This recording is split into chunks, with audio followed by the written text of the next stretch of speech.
Welcome to God is Open. I'm your host, Christopher Fisher. Today on God is Open, this is going to be the second part of our post-debate follow-up.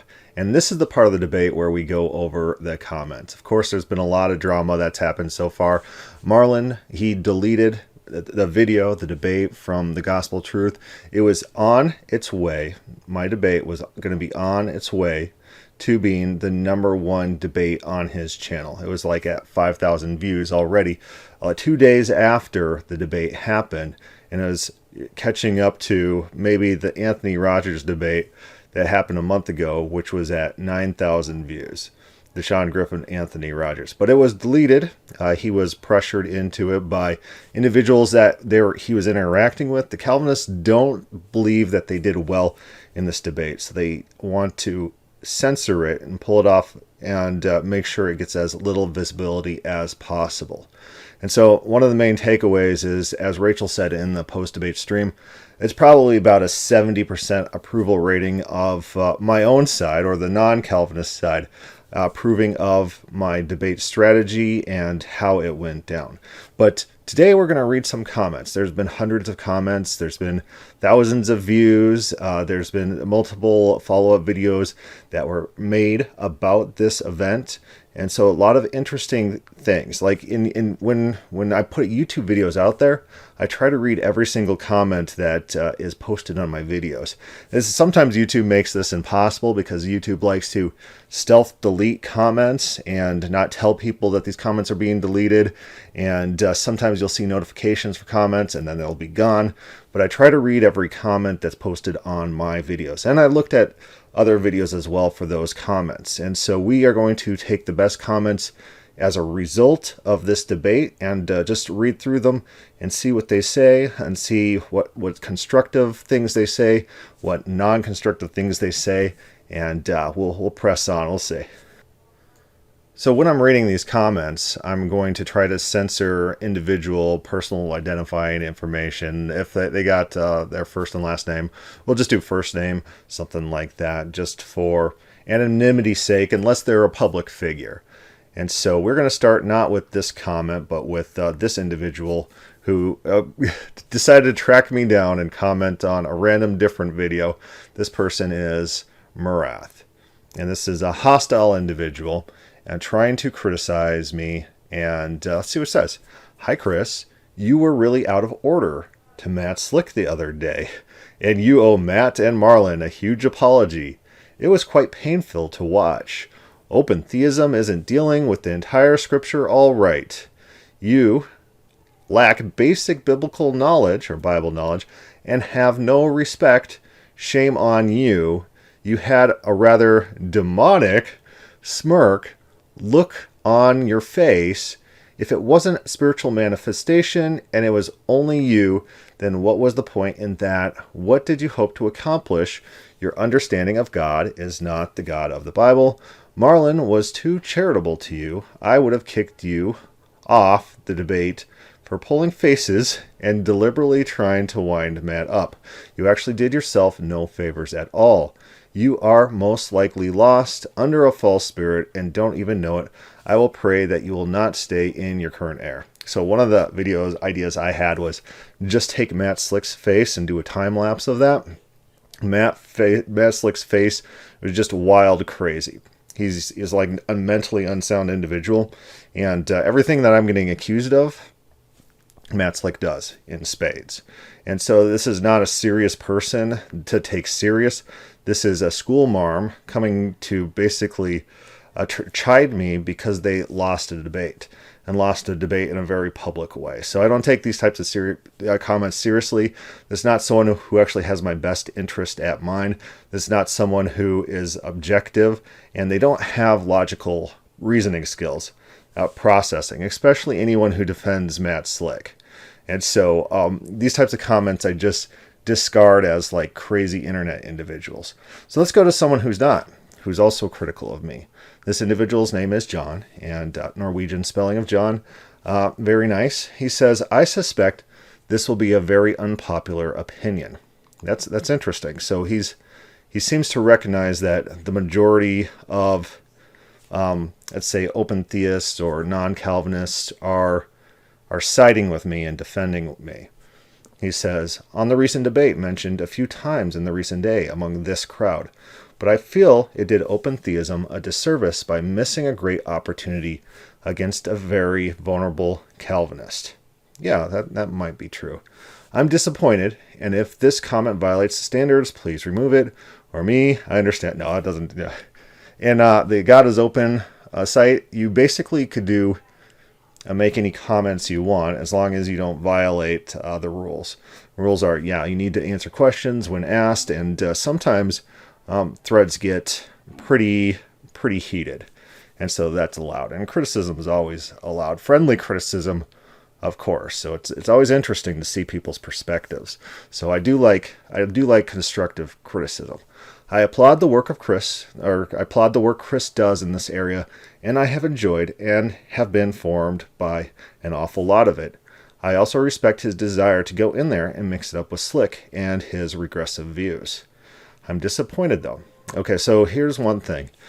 Disappointment is a lot more, I'd say, a tangible feeling that actually matters. Disappointment is a better feeling to have for constructive criticism than anger or offense or anything like that. What would you rather have? Your dad mad at you or your dad disappointed with you? So disappointment, I remember I was talking to one guy, he's like, instead of flipping people off on the road with car rage, thumbs down is actually a little bit more personal. It hurts them more because then the person knows that you're disapproving of their act, and it's not a hostile gesture. And so disappointment is something that perks my interest when someone's disappointed in something that I do. It says, I'm disappointed though, as I was hoping to watch Slick get dismantled, and because my revulsion to his style in general and his Calvinist position, I won't go as far as to say he won.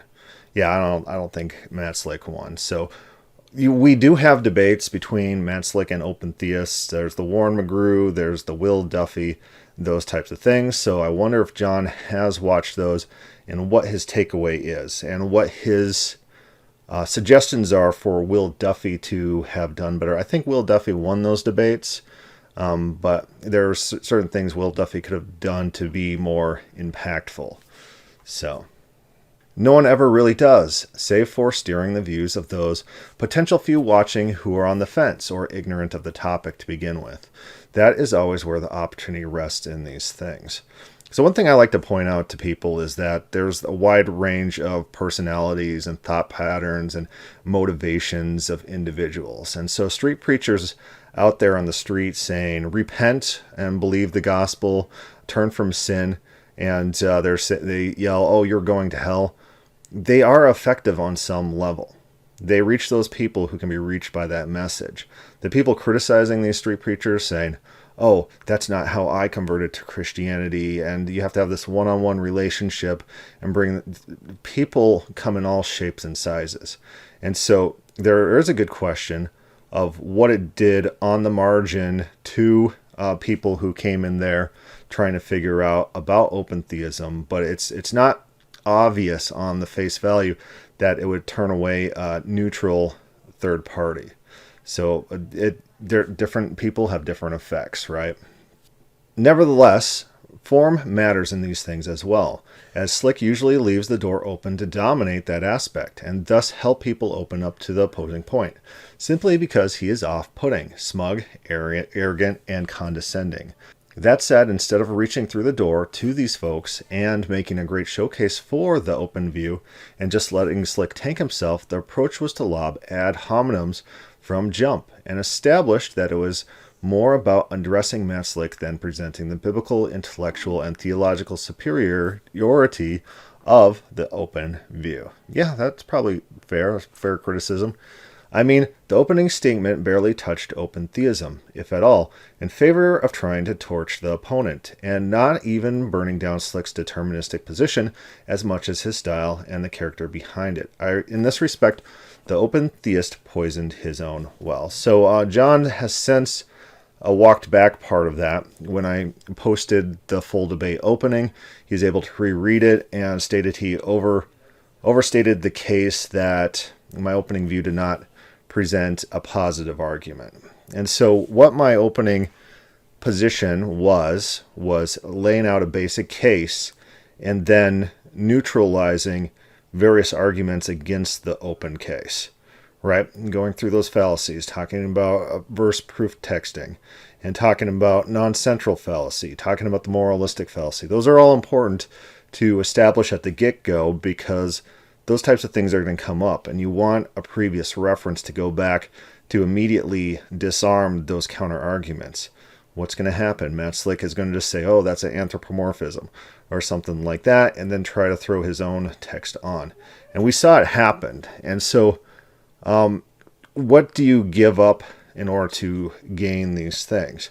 What I would have had to give up to gain some of these points is establishing a basis for the viewers to prior reference logical fallacies and bad argumentation styles. Right? So there's trade-offs in this world, and you have to give up one thing to get another. So if he wants to, John wants to look through my opening statement and rewrite it, I would be interested in that. It would be a good thought experiment how he would have presented that. And there's going to be pitfalls in both approaches. There's no single-handed trades, right? Everything has, on one hand you get this, and on the other hand you get that. All we face in life is trade-offs, and so things come at a cost. So now we move to Daniel Havel, and he says, this is on one of the videos, the problem I see it is that the gospel truth has let Matt Slick get away with and even encouraged his incredibly disrespectful behavior towards open theists who have been far more polite and respectful than Matt Slick ever has been.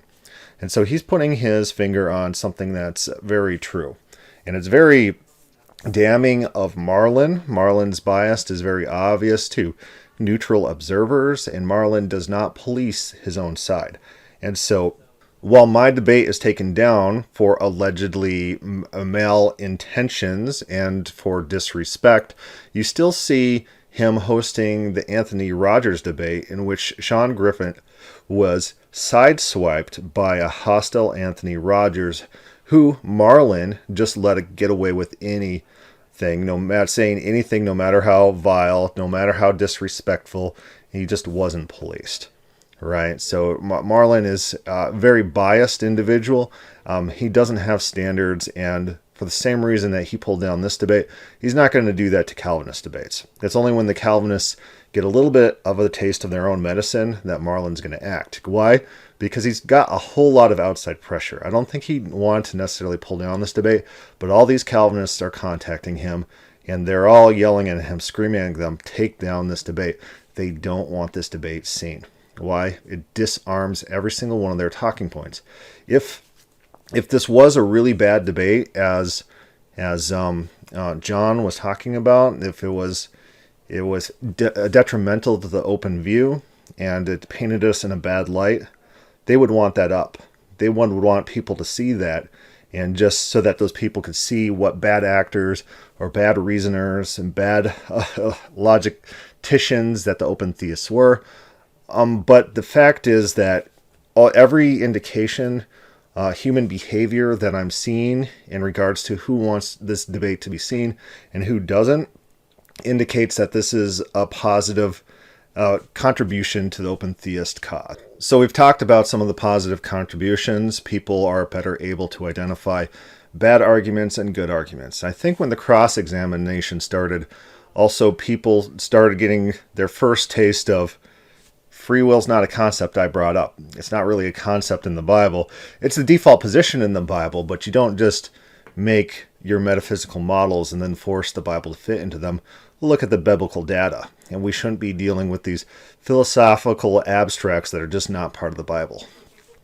So this commenter points out that there's open theists who are far more polite and respectful than Matt Slick has ever been. It got to the point that the gospel truth bias was so apparent, I feel like Chris Fisher felt like he had no other choice but to highlight the obvious bias by calling out behavioral issues that have been ongoing for a long time now.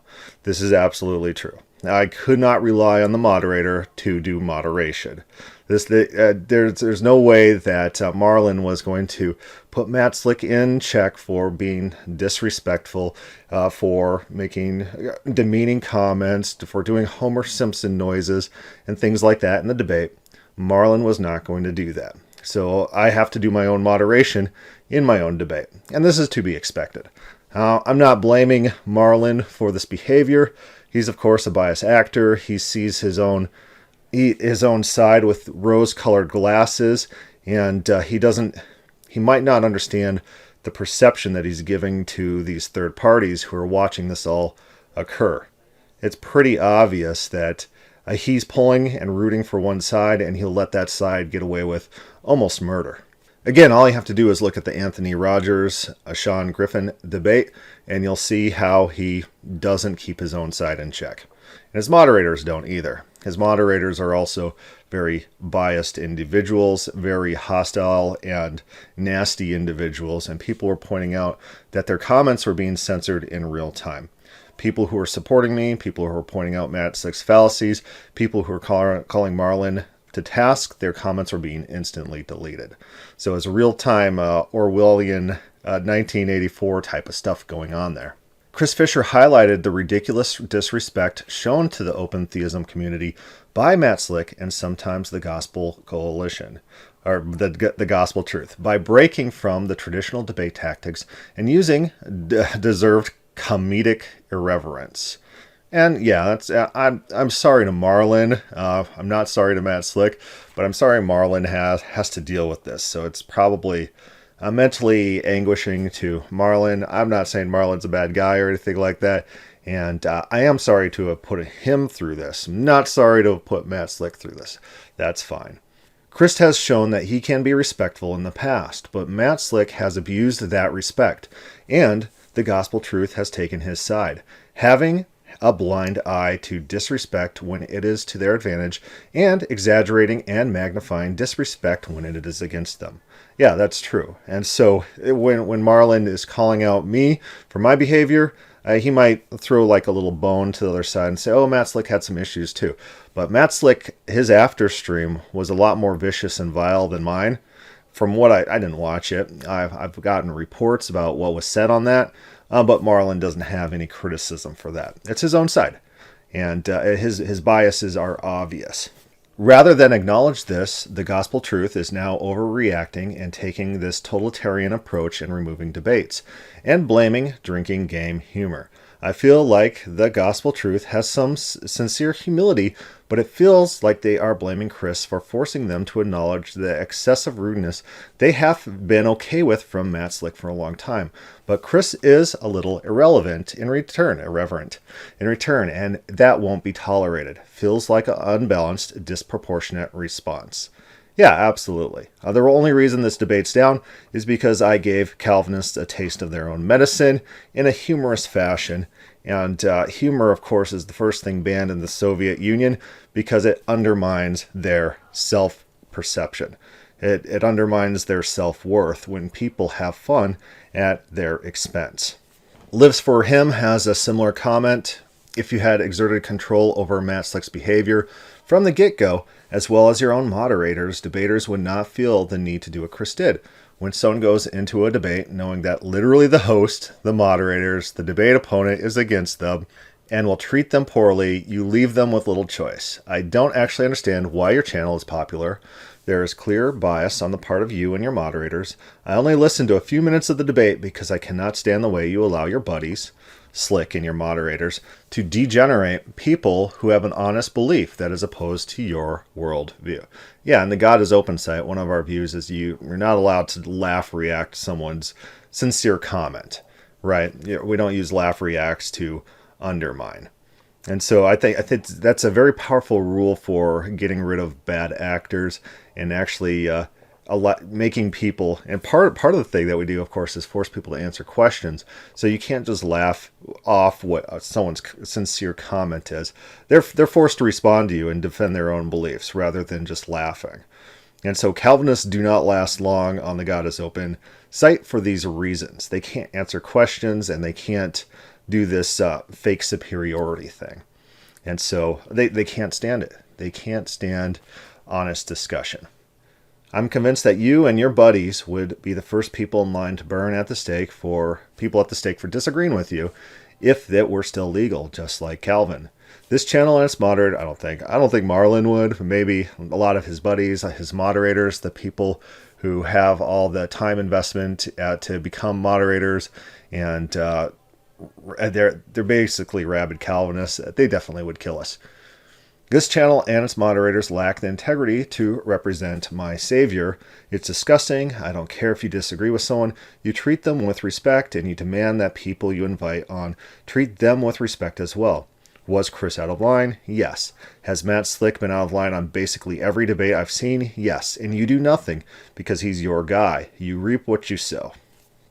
Yes, you do reap what you sow. I'm a big believer in cosmic justice. That's the ideal, right? That everyone gets what they deserve. Warren McGrew, he said, this debate warmed my heart a little bit because he finally saw comeuppance, justice, deserved fruits for Matt Slick. And that's true. Matt Slick finally got what he deserved because he's dealing with someone like me. And no, we don't play those games. Homie, don't play those games, Matt Slick. Here's Caleb. He says, as far as I've seen, Marlon has never admonished Matt for patronizing every debate opponent he's ever had with his "I will tutor you privately on this topic later" quips, not to mention calling practically every debate opponent he's ever had an unsaved heretic. Right, it's never happened. He never felt the need to. So maybe one of the good things to come of this debate, maybe Marlon's going to reevaluate his own biases, reevaluate the intellectual environment that he has facilitated, he has created on his own channel, and why some people, even though they don't like me, I don't know if this person doesn't like me or not, but some of the comments, like, I don't like Matt, or I don't like Chris Fisher, but you're getting this because this is the type of environment that you have created. Here's John Q. Public. He says, professional debater Chris Fisher wanted to have an intellectual debate, knowing Marlon would not control the unchristlike Matt Slick's heinous debate tactics. Was defending himself at the get-go against Matt Slick's projectile vomiting of ad hominem attacks, bullying, hate speech, known to be a bad faith interlocutor. Unlike unchristlike vaudeville comedy act, Chris Fisher at all times was intellectually engaging with the topic of the debate, and no time did Matt Slick engage Chris Fisher's fact-based arguments. Matt Slick did not even know what dynamic omniscience was. Yeah, it's interesting. I kept trying to redirect to the Bible. He says, hey, you want to define free will? It's like whatever definition we have, it has to meet the biblical data, like in Genesis 6, where God doesn't know the future free actions of human beings. So it doesn't seem like he has access to any sort of future list of events. There's nothing he has access to. So whatever definition that you have in line with that's fine. Matt Slick didn't know what to do with that answer, so he just kept demanding I define terms that I did not introduce into the debate. So that's one thing. These Calvinists are all in the comments like, you're dodging questions. I'm dodging questions on defining terms that I didn't introduce? What? You guys are lunatics, right? These people are lunatics. Matt writes, I might be one of the few willing to say this, who comes from the Matt Slick's camp. I understand he's been going through some difficult times, but he certainly contributes to the heated nature of debates. I was told I was not supporting my brother in Christ for calling out this behavior back in 2020.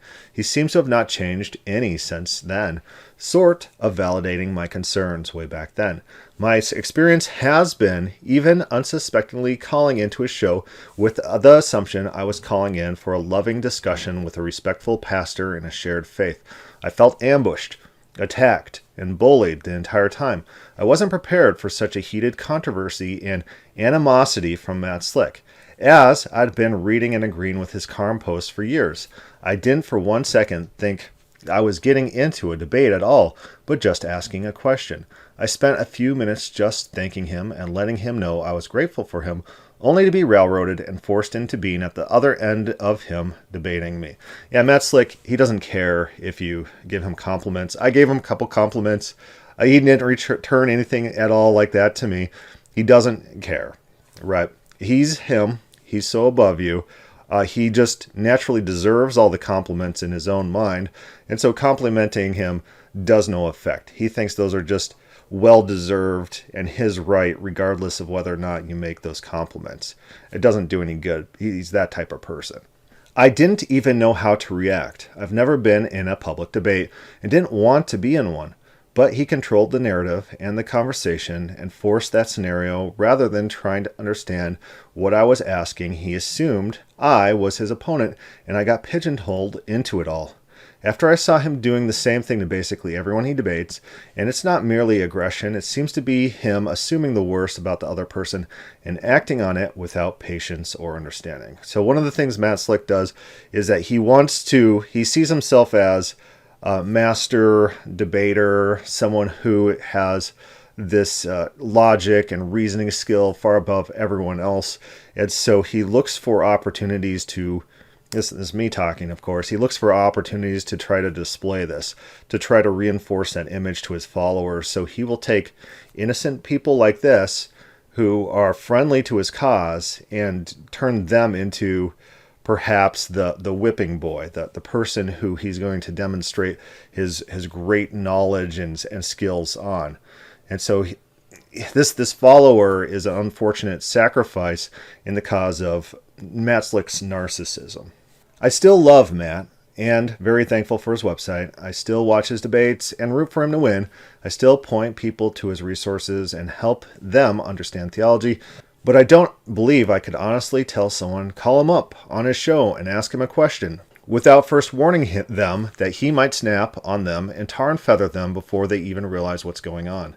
Matt's arguments are still valid, though. He still usually has the correct viewpoints. It's the way in which he comes out swinging and speaking as if he knows everything, including what the other people are going to say before they say it, and just pounces on them, and that leaves me cringing the entire time. This particular debate obviously has more dynamic than all of that, and Chris cueing people to get drunk during the debate is next level stupid. I don't agree. I don't think actually anyone was actually drinking. I don't think so. And so for people to make this an issue of drunkenness rather than a funny joke that obviously parodies their reliance on fallacies, that's a little bit of a stretch. No one's drinking. And I don't agree with open theism, but if people are seeing the cheap shots and unnecessary tactics used by Matt at times to relay his points, I'd imagine immature people are going to respond in kind. That's not an excuse, but how many times do you got to see someone throw haymakers at the other before that in itself generates them to come back and get even or retaliate in some way? This seems to me like he's reaping what he sows to a degree, because like you said, this guy, Chris guy, wouldn't have done this with anyone else. Yeah, Marlon did say that at some point. I wouldn't have done this with anyone else. There's some people, maybe someone like James White or what's our guy's name? Anthony Rogers. These are bad faith actors. But a lot of Calvinists I deal with are not bad faith actors, and you could actually have discussions and interactions with them. Right, so, but there is this internet Calvinist, staged cage type, who thinks they're superior than everyone else, and they're just vicious individuals. They seem to be just indoctrinated into this cult to such an extent that they need you to lose the debate. And in order to, they think that just shouting down and trying to ad hominem, poison the well, and call people out, that's going to win them the debate. And so these are the people that you do need to treat, and you can't be treating these people with respect. It just doesn't work. Again, just read the book, Social Justice Warriors Always Lie, Vox Day. He has a whole series on dealing with this type of individual, the fanatic, and it never pays off to apologize to these people. It goes on. I believe Matt could be the best debater on the planet if he'd slow down and try to understand the other person way better. Well, so this guy's like a super Matt Slick guy, and he's criticizing. This is a internal critique. It just smells of lack of empathy, as if he's so worried about winning the debate and using the audience as his justification for all sorts of hostile rhetoric that he instantly gets to take off the gloves and get to swinging. So yeah, that's definitely true. Matt Slick will literally say anything to win a debate, as I've showed multiple times. He will lie in a debate, like with Will Duffy, and say he doesn't know the context of Jeremiah 18. He hasn't had a chance to study it. He doesn't know what it's about, when he was teaching on Jeremiah 18 just the previous week. He's a liar, and because he can't respond to that point, he had to try to dismiss it and jump somewhere else. And so when in my debate with him, we're pressing on Deuteronomy 8:2 about God testing Israel in the wilderness to know what's in their heart, he kept doing this thing where it's like, oh, we don't want to talk about this. I don't know about this. It's like, well, what kind of phrases? That's why I pressed him on grammar and syntax rather than interpretation first, because it shows that he just doesn't want to admit what's in the verse. There's a very good debate between Bob Enyart and one of these rabid Calvinists where he says, okay, we're going over the potter and the clay in Jeremiah 18. So just look at what's happening there. The potter, does the potter finish the pot that he originally set out to do? And the Calvinist would not answer. He would not answer just the basic facts of the story, that without even interpretation. He just didn't want to say that the potter did not finish the pot that he started, because that would be devastating to Calvinism. If you have ever watched John MacArthur debate on Larry King Live, you'll see how a careful and empathetic person interacts with all sorts of evil ideas spouted by Catholics, Gavin Newsom, the LGBT politicians, etc. John MacArthur is more concerned with empathizing while still communicating the truth in a way that doesn't incite a riot or cause the other party to throw up all their defenses and want to fight. Matt never seemed to get that memo from John MacArthur, and maybe he could consider watching those old debates with J. Mac for some insight in how to interact with those on a public platform while still holding ground.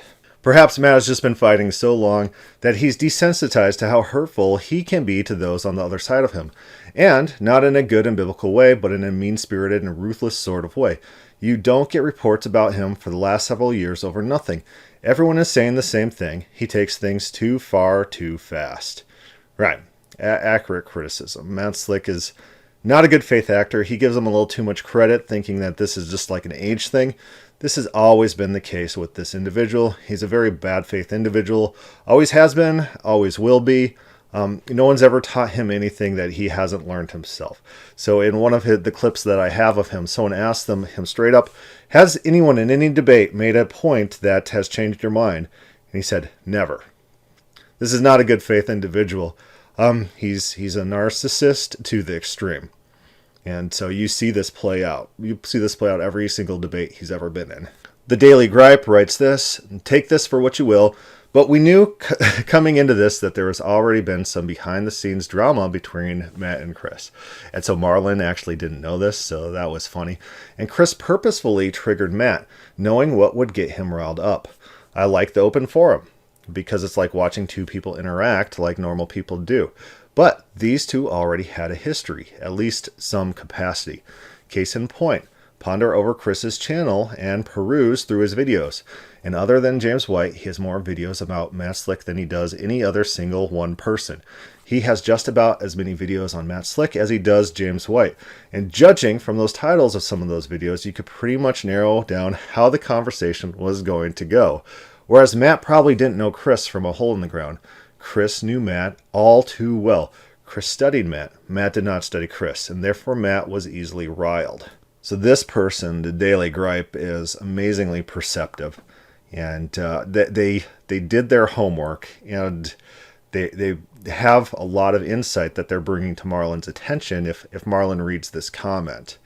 Yeah, they understand what happened in the debate, how I was acting, and what I was doing, and my homework had been done. And so they're intuitively able to pick this up from the debate. And so this is not a friendly actor towards me, but they understand that I won the debate. Now, they might not say I won the debate, but it feels like they think I won the debate. I won the debate because I knew what was going to happen before it was going to happen, because I knew who I was dealing with. I knew that individual. But aside from that, what really agitated me wasn't so much the debaters, but the total disrespect from the live chat towards the channel.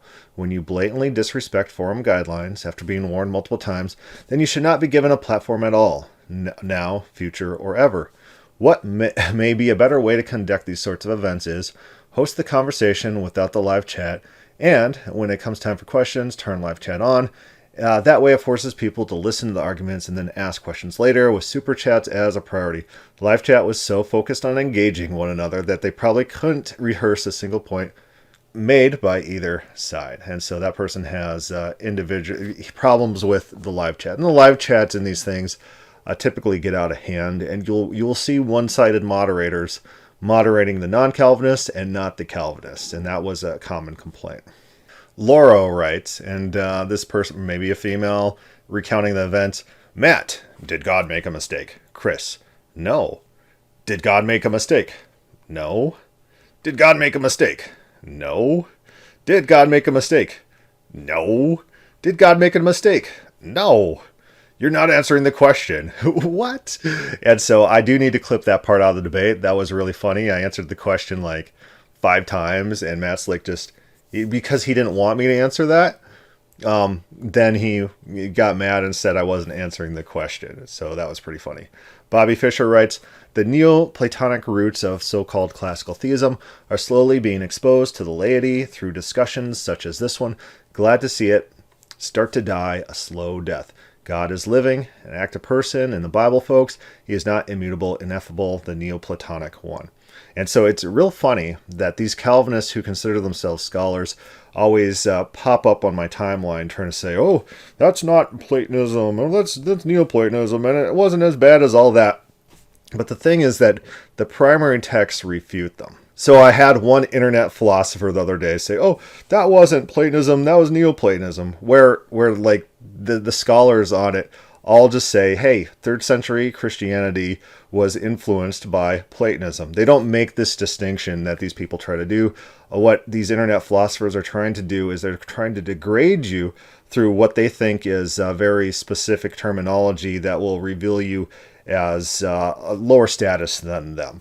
But what they're really doing is it's like a virtue signal type of thing. They don't know what they're talking about, though, so they're easily to be shown that they're the fool. This is just the way people talk. So Neoplatonism is a subcategory of Platonism, and the distance between the two is not as great as people think, right? And so Augustine, he said he read the books of the Platonists. He didn't say, I read the books of the Neoplatonists, anything like that. And he told us explicitly what he got from them. And so this internet philosopher the other day is like, oh, it wasn't the idea that the divine couldn't be material. It actually was. When he says what he learned from the Platonists, he says he learned that God is incomposite, doesn't have any parts, and the divine infinities, right? The material world is parts. The material world is change. The material world's degradation. Augustine tells us that he read the Platonists and learned that that is not the way God is. And so it's not guesswork. And these people are just hacks. And so it's easy to show them, and it's easy to put this information out into the wild so other people could look at primary sources. They don't have to rely on internet philosophers just lying. They have access to primary sources to post in their face to undermine these people's claims. They're all hacks. Readless writes that God granted Israel a human king and Saul against his better judgment. So this is in reference to the part of the debate in which I was interacting with Matt Slick, and I said, yeah, sometimes God does what humans want despite his better judgment. He takes the option that he doesn't prefer. And this happens throughout the Bible. I didn't throw out any examples necessarily. I was just kind of blanking. But this person points out, yeah, that that is one of those times where the people want a king. God takes this as a rejection of him, tells them all the bad things that are going to happen if they get a king. He wants to keep the system of judges where God is the king. They reject him, and he gives them a king against their better judgment. Someone else pointed out the example of divorce in the Bible, that the people really wanted it and God allowed it, but that wasn't what God actually wanted. So sometimes God within the Bible does things that he doesn't want to because people ask him to do that, because maybe that's the practical thing to do, because he cares about what people's priorities are, and sometimes he puts those priorities above himself. and this is just the normal way the Bible operates. And so this will really trigger these types of individuals, these rabid Calvinists, because they don't have a value system that could cope with God not maximizing what God wants to happen and making that happen and operating on some sort of a mechanistic formula. They got super triggered over these value statements of God accepting more strict, a higher standard for collateral damage. God was willing to do 50 righteous people. He is willing to have die in his annihilation of Sodom and Gomorrah. But guess what? Abraham talks him down to 10 righteous individuals. And it's not this idea that in Calvinism that everyone's worthy of death and so there's no such thing as collateral damage with God. No, there's actual righteous people that God doesn't want to kill because they don't deserve death. And so a lot of problems for the Calvinist worldview. Here's another hostile comment, not a fan of Fisher, but Matt's behavior was unbelievably real-life satire here. Gets totally annihilated, is exposed as believing in a bunch of stuff that he is absolutely not biblical, then makes comical inquisitor-style faces and ends with, "You're a heretic." Remember up top, that first comment, that person saying, I was the one making faces. I'm typically a happy guy. I typically smile. You can go look at all my videos. I'm doing the same thing, and so it's not out of character for me. It's not different faces than I do. I did do that head shaking thing when I was getting school-marmed by Matt Slick, and I'm like, that was pretty funny. But yeah, so it's just pretty much normal faces. So Matt Slick makes comical inquisitor-style faces and ends with, "You're a heretic." That reminds me so much of the Pharisees when they tried to kill Jesus as a supposed blasphemer, when in fact they themselves were the ones who got completely exposed as following their traditions and not the word of God. So this guy's not a fan of me, and he's saying Matt Slick lost because of his behavior. Dark Nocturnus says, tonight's debate was less than perfect, but I really need to bring this up because it bothers me every time Slick is on the program. Marlon, you let him get away with far too much. You quite passively allow Slick to call his opponents heretics, and you won't stop ad hominem unless Slick complains about his opponent doing it. Honestly, I know you try to be fair and balanced, but this is why I'm sharing with you. I know that you will consider this with integrity. Please take some time and review the debates with Slick and consider whether his character and conduct are truly what you want permitted. I enjoy listening to the debates on this channel, but I will, with some remorse, let the channel go if Slick continues to get special permissions in the way he does. There seems to be a significant misunderstanding of the proper debate conduct. If Matt Slick wants to call out heresy, he can do so on his own time and his own channel. The debate floor is not the intended place to try and pound your opponent on the ground with the word heresy. 1, it's inappropriate and poor debate form. 2, Matt Slick literally calls anything non-Calvinist as a heresy. 3, regardless of whether a particular belief is heresy, it reflects poorly on Marlon when he doesn't even-handedly rebuke that sort of behavior. I'll be praying for Matt Slick and his wife. This is challenging, and I pray that God brings them through. So this is another non-friendly comment that is pointing out this type of double standard that they are seeing in that debate channel. Here's Neil Short. He's a moderator on God is Open, and he's someone whose opinion I value very highly. He says, it did look like you were dodging questions. It boiled down to definitions. Slick was trying to catch you in a contradiction. If he were asking me questions, he would have had succeeded. So, Neil Short, is God omnipresent? No. He would have quoted a verse that he thinks means omnipresence, but actually means scope of vision. Soon, as I was familiar with one of his verses, I would have been sunk. The whole holy moral Abraham, morally superior to God, was goofy. A higher mercy standard than God is not a higher moral standard. God was more punitive than Abraham. Abraham was more merciful than God.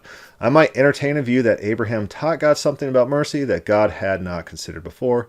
And that's, of course, what the Jews thought. There's that Talmud incident where God says, oh, you have taught me a higher standard. That's in the Talmud. And so that is a possibility that we do need to consider. And not just reject for moralistic fallacy reasons. Neil, he continues. Really, you were playing on Slick's home field. There was only one end zone, and you had to play defense the whole game. I suppose you could have forced Slick to defend your scriptures, but you ended up having to respond to his attacks the whole time. There is another end zone. Open theism is true.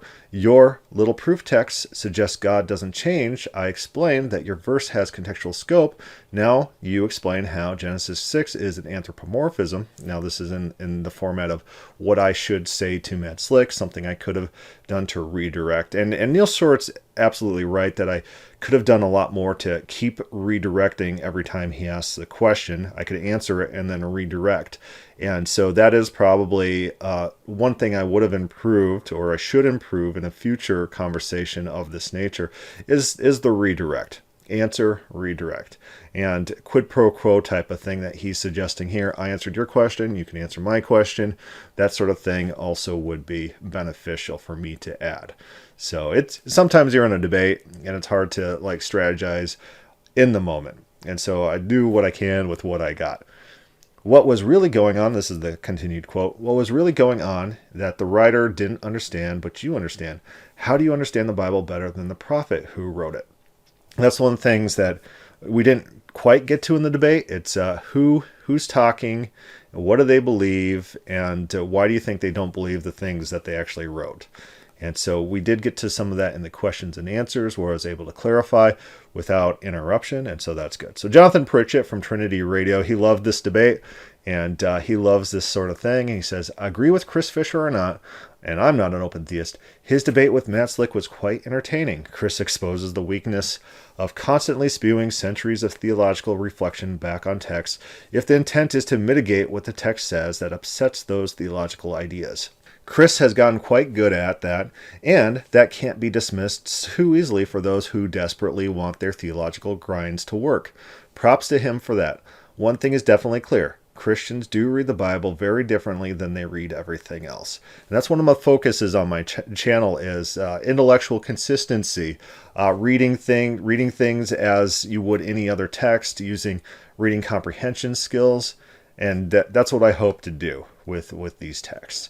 Here's another comment of his to another individual. He says, not quote-unquote good, if by that you mean, quote, highly informative, but for entertainment value, it's really good. He's talking about the debate.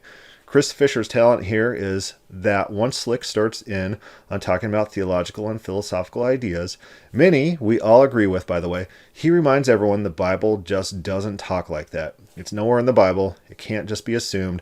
And the Bible just uses language in normal ways when talking about God or man, or sometimes uses the same phrases about both. It is a good reminder how much metaphysics are dumped into the Bible and just assumed rather than demonstrated. We don't do that when reading anything else. And so just another confirmation. And so that's one of the things that I think my debate highlighted. A lot of my own side, people who are open theists who don't like me or don't like the way I debated here, they're the philosophical types who actually want to engage in this speculative theology and philosophy, and they're mad at me that I didn't engage in that and wanted to denigrate that type of reasoning, right? And so for those reasons, they didn't like the debate. And so I've been dealing with that since the longest time, all sorts of open theists criticizing me for not buying into their philosophical notions. Will writes, I'm no open theist either, but Chris came out on top. I already knew the debate was going to get ugly. Whenever Slick is involved, it will get that way, especially since he hates open theism. I knew how he debated Duffy and figured he'd do the same to Chris Fisher. He did! And there's a laughy face. Chris knew he was going to. He was counting on it, and Slick played into his hand gloriously. It was entertaining. Yeah, Matt Slick is not a creative individual. He's not necessarily intelligent.